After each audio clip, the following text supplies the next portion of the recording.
Ketika ada pilihan pemenang karya arsitektural Istana Negara di calon ibu kota baru diumumkan, saya ilfil. Maaf ya, asli saya hilang feeling. Ilfil bukan pematung atau perupa yang karyanya luar biasa tersebut yang membuat saya ilfil, namun lebih karena keilmuan arsitektural ruang, bangunan, tata kota yang bablas nggak berkarakter itu yang saya lebih melihatnya tidak keren. Mungkin ilmu saya rendah, jauh lebih rendah dari si pemilih yang memenangkan karya perupa legendaris tersebut. Tapi dalam hati saya berkata, toh nanti kalau New Mind menjabat, ibu kota baru nggak akan jadi kenyataan dan pindah ke Penajam tersebut.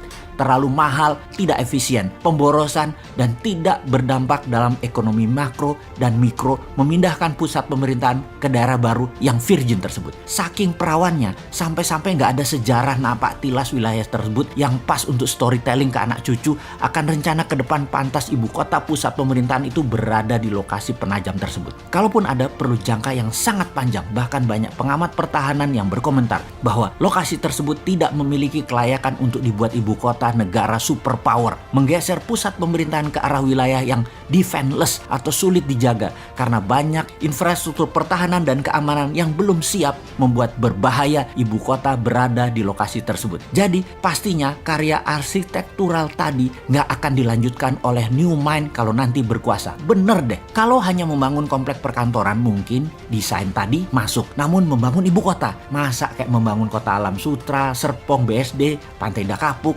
gitu sih modelnya. Membangun pusat pemerintahan itu membangun Wakandanya Black Panther. Sekali lagi, Black Panther ya, bukan Blackpink. Bener deh, kalau New Mind pusat pemerintahan tetap di utara Jakarta, bekas tanah reklamasi. Sekalian buat benteng laut utara Jakarta. 5.000 hektar itu New Wakanda.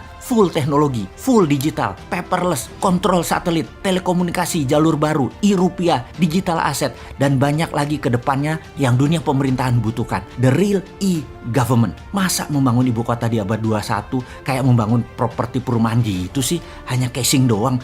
Malu-maluin aja nih bernegara kalau begini. Kembali ke lokasi Penajam. Apa yang kita lakukan oleh New Mind? Tetap dibangun dan pasti dibangun oleh New Mind, namun dijadikan seperti kota Seattle. Penajam akan jadi Seattle-nya Indonesia, yaitu pusat perekonomian high-tech. Kalau sahabat ke kota Seattle di Amerika, kota ini benar-benar by design. Pusat teknologi seperti Boeing, Starbucks, dan banyak lagi infrastruktur ekonomi mendukung kota tersebut. Strategi ibu kota ke Penajam jauh dibandingkan dengan strategi membangun kota Seattle. Nggak sedetail Seattle. Jadi nggak usah dilanjutin deh Penajam. Sementara Seattle tuh hanya kota loh, bukan pusat pemerintahan sebuah negara besar. Lalu New Mind bagaimana rencana untuk Penajam tengahnya Indonesia itu? Pertama, membangun pelabuhan laut dan bandara dengan 3 airstrip. Besarnya bandara tersebut adalah untuk 100 juta kapasitas penumpang per tahun. Kemudian swasta besar dunia dikasih fasilitas untuk membangun di sana tanpa pajak selama 25 tahun. Beri tax holiday di sana. Yakin pasti Disneyland akan membangun di sana. Universal Studio akan bangun di sana. Bangun pusat hiburan dan MICE di sana. Pusat kesehatan seperti di Penang, Malaysia dibangun di sana. Pusat kesehatan yang murah, efisien, dan dokter serta semua sarana kesehatan terbaik ada di sana. Semua warga tinggal di sana selama 10 tahun tidak bayar pajak di kota baru Penajam. Bisnis tidak bayar pajak selama 10 tahun. Apapun mulai dari yang kecil-kecil hingga pabrik mobil, pesawat terbang, pabrik kapal laut, dan lain sebagainya free tax.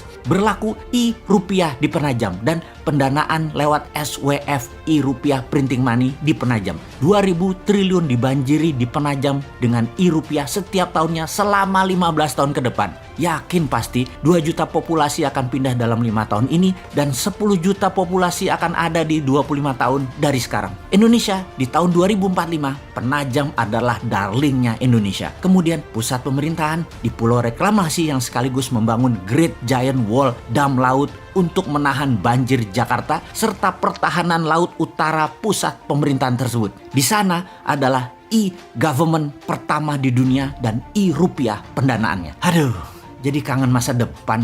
2024 kok masih jauh ya.